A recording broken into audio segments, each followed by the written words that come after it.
61편 1절부터 우리 8절까지 말씀입니다.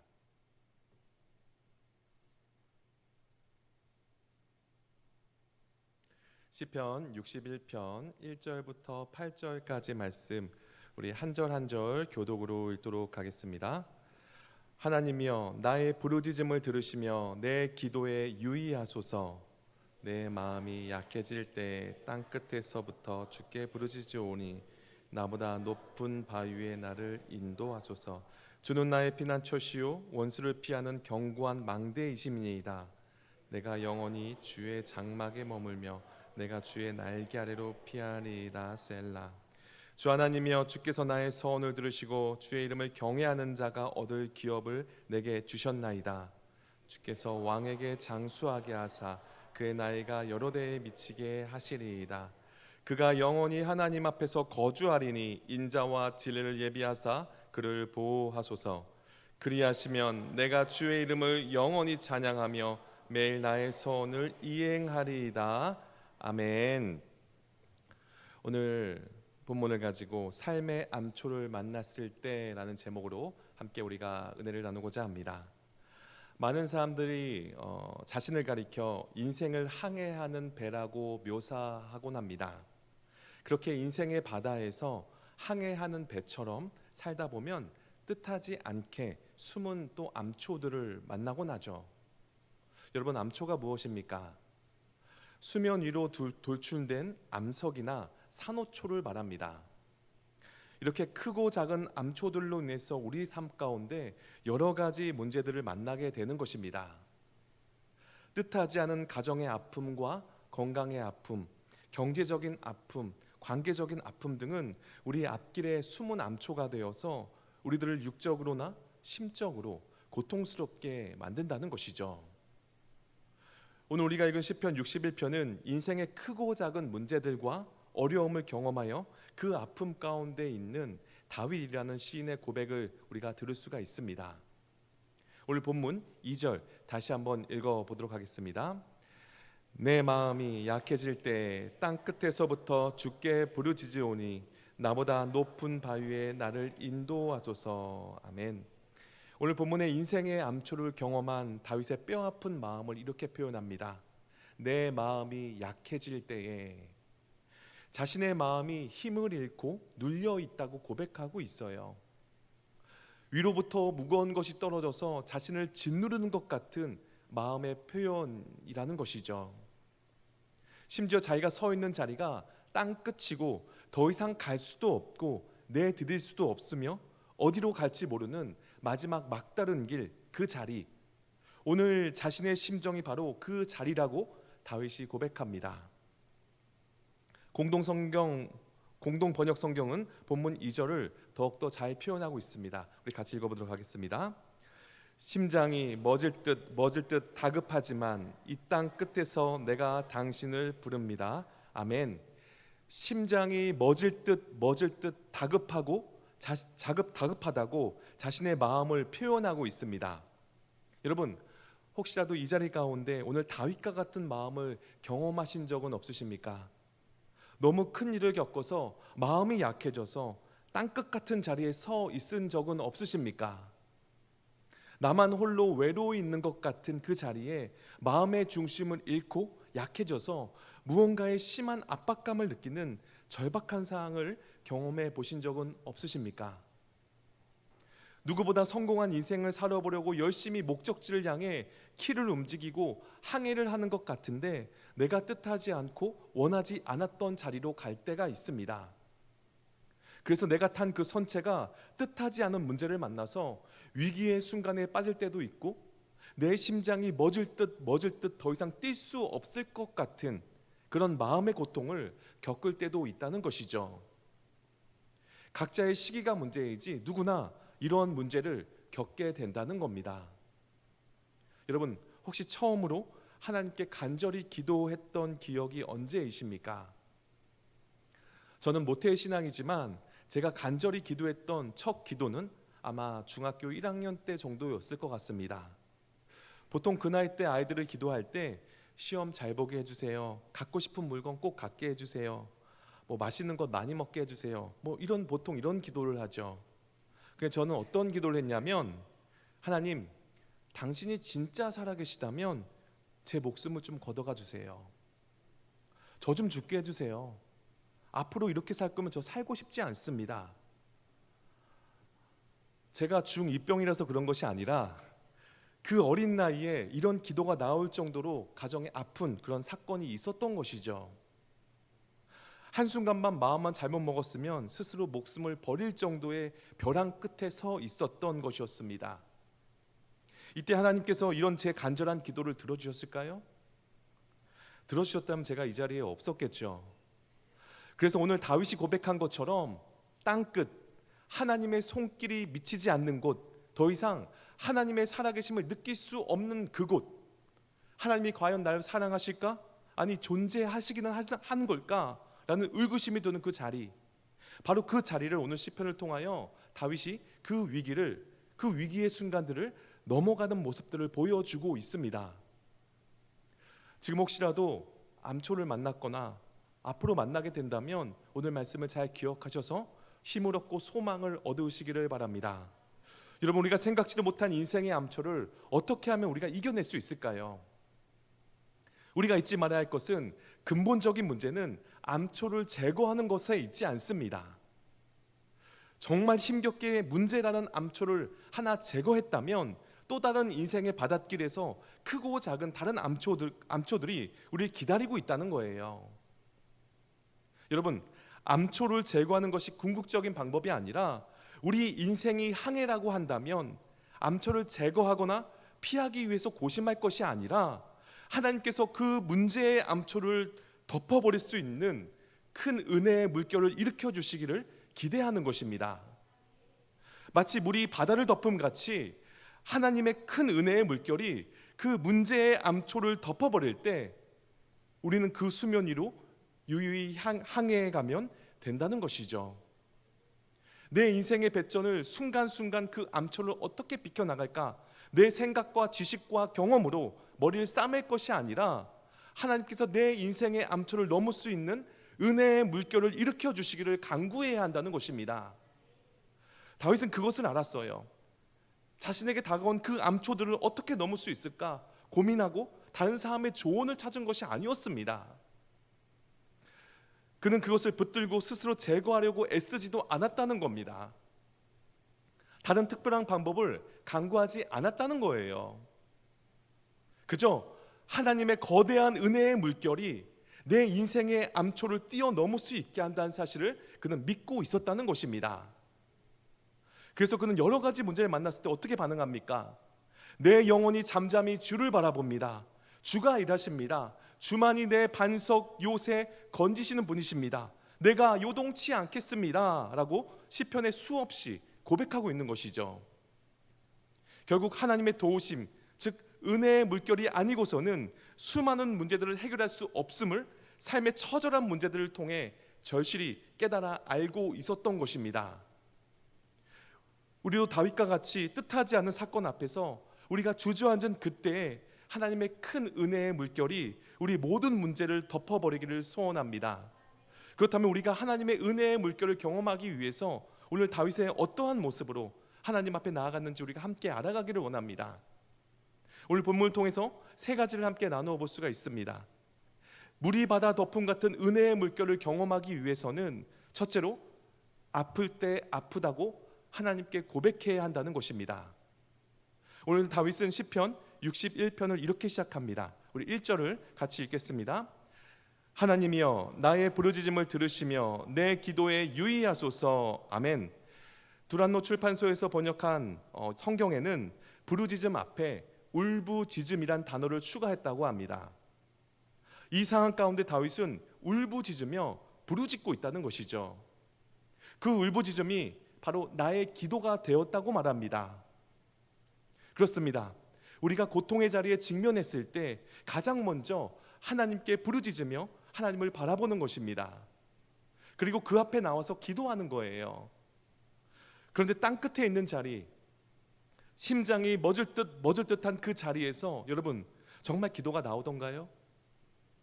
정말 찬양이 나오던가요?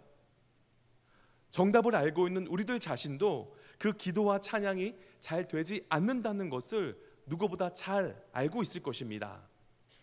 여러분, 그럴 때 성경은 기도가 문법적으로 맞거나 미사역으로 꾸민 문장의 기도가 아니어도 좋다고 말합니다.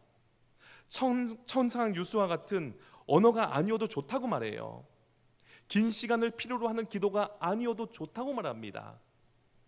고통의 그 자리, 아픔의 그 자리, 외로움의 그 자리에 또 다른 누군가를 찾아가서 나의 마음을 하소연할 것이 아니라 단지 하나님 앞에 나와 그냥 울고 하나님 앞에 나와서 나 아프다고 진심으로 고백해야 한다는 것을 오늘 본문을 통해서 우리에게 보여주고 있다는 거예요.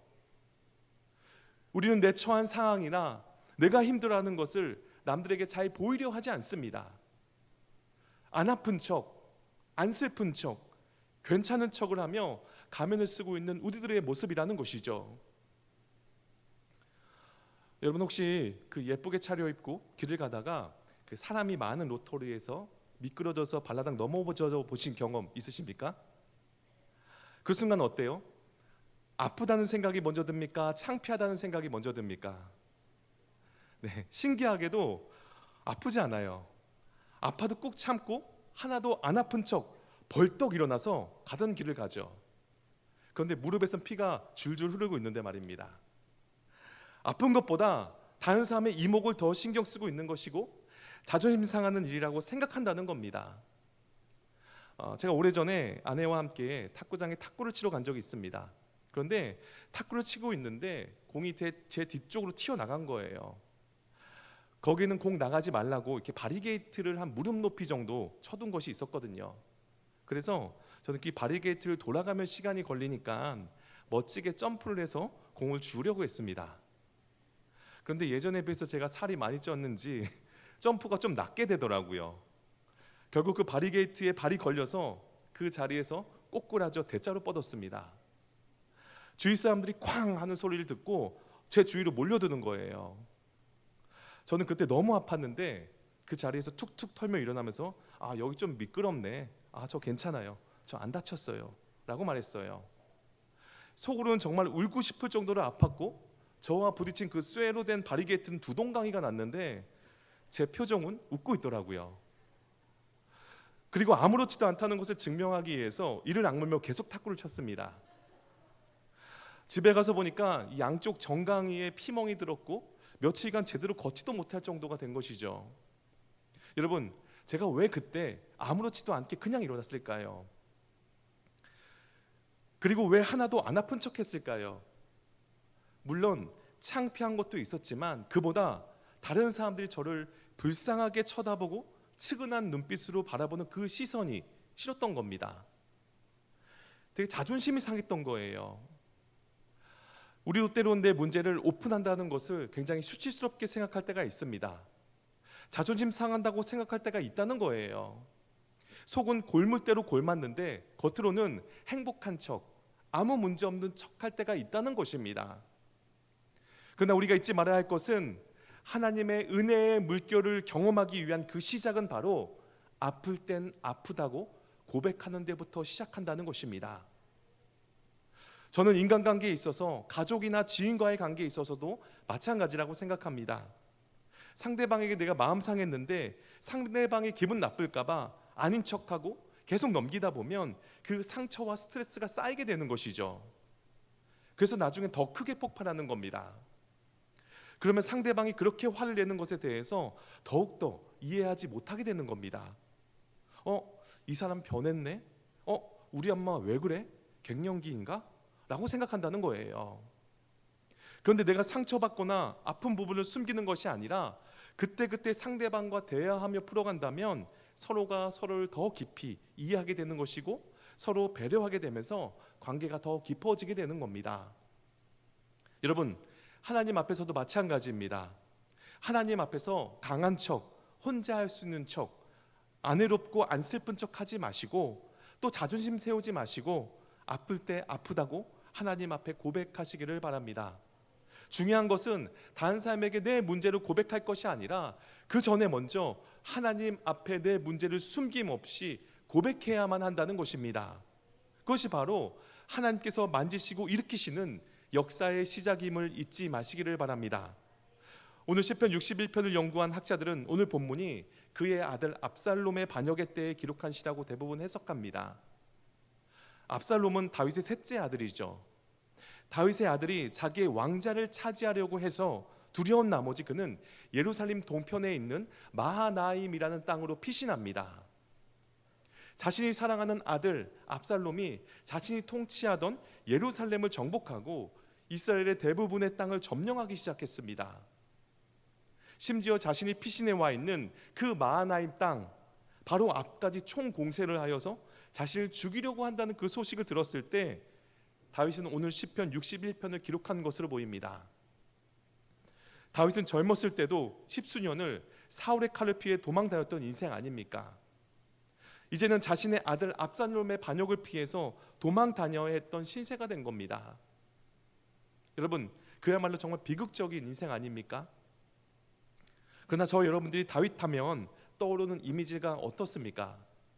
지금까지 이스라엘 국기에 다윗의 별을 상징하며 다윗을 열망하고 그리워하고 칭송하는 이스라엘 국민들 아닙니까?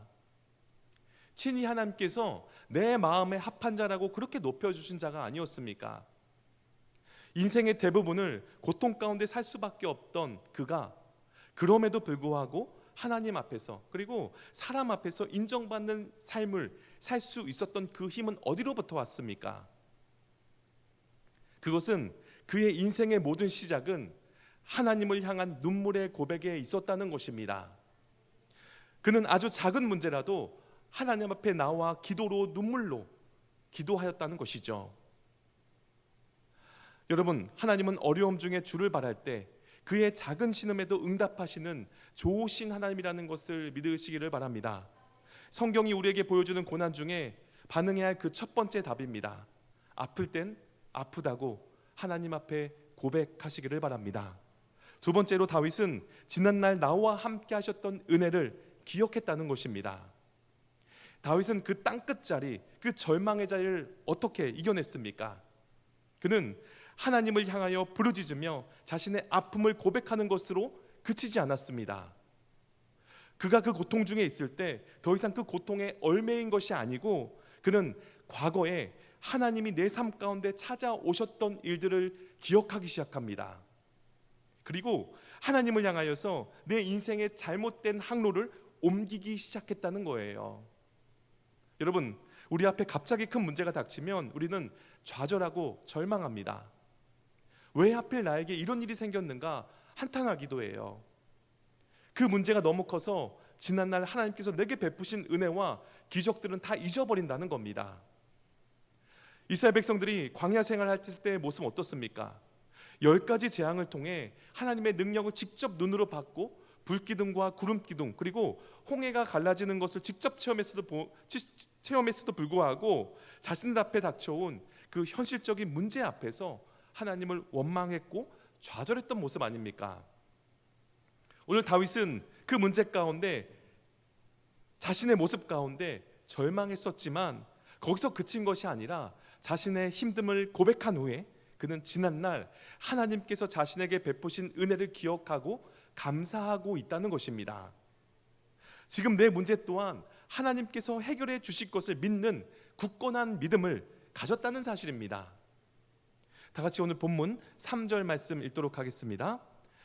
주는 나의 피난처시요 원수를 피하는 견고한 망대이심이니이다. 아멘. 그렇습니다. 하나님만이 나의 피난처였습니다. 하나님만이 과거의 나의 삶으로부터 위협으로부터 지켜주었던 망대였던 그분이 맞습니다. 여러분, 망대가 뭐죠? 망을 보기 위해서 세운 높은 대를 말합니다. 누군가의 적의 침입은 없는지 무슨 일이 일어나지 않는지 감시하는 역할이 바로 망대의 역할이죠. 그의 망대 되시며 피난처 되시는 하나님이 자신의 삶을 지켜주시고 위협으로부터 보호하시는 분임을 이미 경험했습니다. 이는 하나님께서 우리를 공격하는 대적들로부터 우리를 보호하시며 그 어떤 위협도 능히 막아내시는 전능하신 분임을 나타내고 있습니다. 사단 마귀의 간사한 참소로부터 혹은 우리를 넘어뜨리려는 세상의 유혹으로부터 심지어 우리의 연약함과 죄로부터 하나님은 우리를 굳건히 지켜주신다는 것입니다. 이 견고한 망대가 있기에 우리는 두려움 없이 믿음의 삶을 살아갈 수가 있다는 것이죠. 그는 아픔의 자리에서 아픔을 바라본 것이 아니라, 절망의 자리에서 절망을 바라본 것이 아니라, 그의 인생의 눈을 들어 자신의 시선을 하나님께로 점점 옮기기 시작했다는 것입니다. 그리고 그는 연이어 4절에 이렇게 고백합니다. 같이 읽겠습니다. 내가 영원히 주의 장막에 머물며 내가 주의 날개 아래로 피하리이다. 아멘. 이것은 가장 안전한 피난처이자 하나님의 장막인 그 성전에 하나님, 내가 이제 머물겠습니다 하는 열망을 고백한 것입니다. 지금까지 나를 보호하셨던 하나님의 보호 아래, 바로 내가 그 말씀의 자리에 하나님의 품 안에 내가 머물며 피할 것을 다짐하고 있는 것입니다. 그것은 다윗이 하나님의 임재의 자리를 사모하고 갈망하고 있었다는 거예요. 여러분, 우리는 믿음으로 내가 받은 은혜를 기억해야 하고 항상 되새기는 작업을 해나가야만 합니다. 그 은혜를 항상 내 마음판에 새겨야 한다는 것이죠. 그러면 내가 힘들 때 지난날 내 삶 속에서 함께 하셨던 그분의 행하신 일들이 기억나게 될 거예요. 그것을 통해서 지금 내가 어떤 길로 나아가야 할 것인지, 어떤 길을 하나님께서 원하시는 것인지 알 수 있게 되는 것입니다. 주의 날개 아래 피하는 것이 가장 안전한 것이며 주의 장막에 머무는 것이 가장 복되다는 사실을 깨달아 알게 된다는 것이죠. 날개 아래라는 그 표현은 어미새가 폭풍으로부터 연약한 새끼들을 날개로 품어 보호하듯이 하나님께서 우리를 당신의 사랑의 품 안에서 부드럽게 감싸 안아주시는 모습을 연상시킵니다. 이는 단순히 밖의 위협으로부터 지켜주는 소극적인 보호를 넘어서 적극적이고 인격적인 돌봄과 보살핌을 의미합니다. 우리의 작은 신음까지 들으시고 우리의 연약함을 아시며 우리의 모든 눈물을 닦아주시는 하나님의 따뜻한 사랑을 느낄 수 있는 부분이라는 것입니다. 여러분, 오늘 다윗은 절망적인 문제 앞에 봉착했을 때 첫 번째, 아플 때 아프다고 고백했습니다. 두 번째는 하나님께서 지난날 베푸신 은혜와 사랑을 기억했어요. 그리고 마지막 세 번째는 영원히 하나님과 거하기를 소망했다는 것입니다. 7절 같이 읽도록 하겠습니다. 그가 영원히 하나님 앞에 거주하리니 인자와 진리를 예비하사 그를 보호하소서. 아멘. 우리 다 같이 한번 따라해 볼까요? 제가 영원히 하나님 앞에 거주하겠습니다. 아멘. 이것이 바로 우리가 지향해야 하는 삶의 소망이라는 것입니다. 우리의 삶의 목적이 하나님 앞에 거하며 그분 앞에 살아가는 것이죠. 사람은 누구나 영혼을 사모하는 마음을 가지고 있습니다. 그러나 현실은 잠시 머물다 떠나는 나그네와 같다는 것입니다. 우리는 집을 짓고 미래를 준비하고 안전을 추구하지만 이 세상에서는 완전한 영혼을 얻을 수가 없다는 것입니다. 다윗은 고난과 방황 가운데 오직 하나님만이 영원한 거처임을 고백합니다. 이 말씀은 우리 인생이 어디에다 뿌리를 두어야 하는지를 분명하게 알려주고 있는 말씀이라는 것이죠. 다윗은 자신의 왕으로 권세를 가졌지만 그 권세가 영원하지 않음을 알고 있었습니다. 사람의 영광은 풀의 꽃과 같고 또 시들고 권력은 바람과 같이 사라집니다. 그러나 하나님 앞에 거하는 자는 영원한 집을 얻는다는 사실입니다. 시편 23편은 거기서 다윗은 내가 여호와의 집에 영원히 거하리로다 라고 고백했습니다. 예수님도 요한복음 15장에서 내 안에 거하라 라고 말씀하시며 참된 거처는 하나님 당신 품이라는 것을 선포하셨습니다. 그렇습니다. 어린아이든 청년이든 장년이든 우리 그리스도인의 삶의 방향은 하나님 앞에 거하는 삶이어야 한다는 것입니다. 하나님 앞에 거하는 것이 곧 예배이며 말씀을 붙잡는 것이고 하나님의 임재 안에 살아가는 것입니다.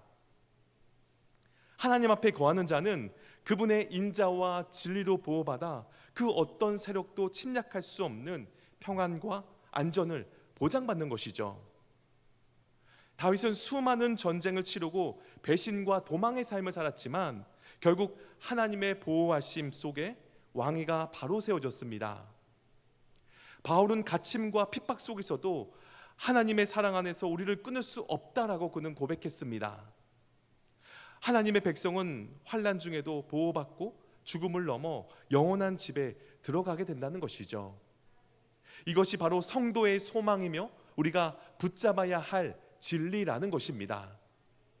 우리가 그러한 목적지에 도달하기 위해서는 오늘 말씀처럼 주의 인자심과 진리로 하나님께서 이끌어 주셔야 한다는 것입니다.